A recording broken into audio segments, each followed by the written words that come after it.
Hello, and welcome to the next installment of App Developer Conversations. Here with Ryan Morell of PlacePlay, Roby Ganguly of Apptentive. I'm Ian Sepperman of Mobile Dev HQ. So we just spoke a little bit about the announcements between Microsoft Lumia of new devices and the announcement of Amazon and the new Kindle Fire devices. Let's sort of bring that down a level into the developer's perspective and talk a little bit. How does a developer choose which platform they should go for first, between iOS, between Android, between Amazon, Microsoft, and even in there perhaps between sort of, do you target a tablet experience first or a phone experience first? What do you think about iOS? Sure. So, I mean, in general, my belief with kind of anything is you should do what has the best opportunity to be huge. And so for just using that as your baseline, you say, well, we're going to do iOS and Android, right? And probably iOS first, because that's where people are spending a lot of the money. Now, clearly, the development work that you do is going to be dependent on the size of your studio and how many people you have, and what type of tools you use, if you use some cross-platform solution or what have you. But if you're going to do iOS and you're going to do Android, then it makes sense to support the Kindle stuff. Although I think in the short term, one of the downsides of the new Kindle releases is developers don't have them right now. So that makes their launch a little bit tenuous in terms of what apps are going to be supported. I would assume that big developers will have it. But for the vast majority of the small developers, they just won't.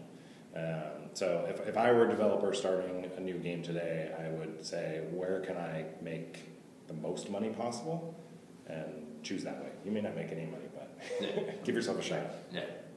And I think that you have to recognize what you have as a skill set on your team. So if you're small and you have two people who know Java and that's an area of expertise, maybe you shouldn't go and teach yourself Objective-C right now. Maybe you should try to prove out your concept on Android, build something, get it out there, and then you can evaluate whether or not it's appropriate to add to your team so that you can get to the next platform.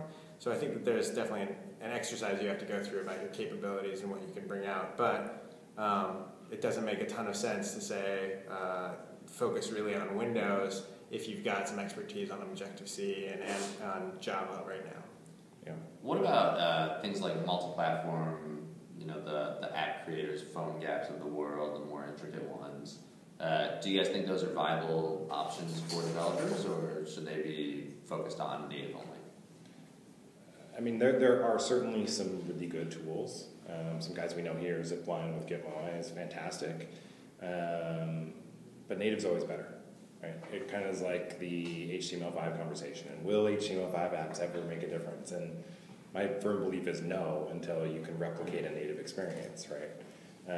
So, I mean, I think using PhoneGap is at like the really low end. And if you're just getting started, maybe that's a really good place to start. But I think to both of your points, if you know Objective-C or you know Java, native makes sense. Yeah. I think that PhoneGap is certainly an accelerant, or anything like PhoneGap or Moai is an accelerant, and it gives you the possibility to be multiple places at once and be exposed. But if you're trying to do something novel, if you're trying to do something that actually really relies upon the OS itself to deliver your capabilities, you've got to pay attention to that. And I think the first thing that people should be doing is thinking about the experience that they're trying to design, not necessarily what can I do with the tools available to me on PhoneGap. Yeah.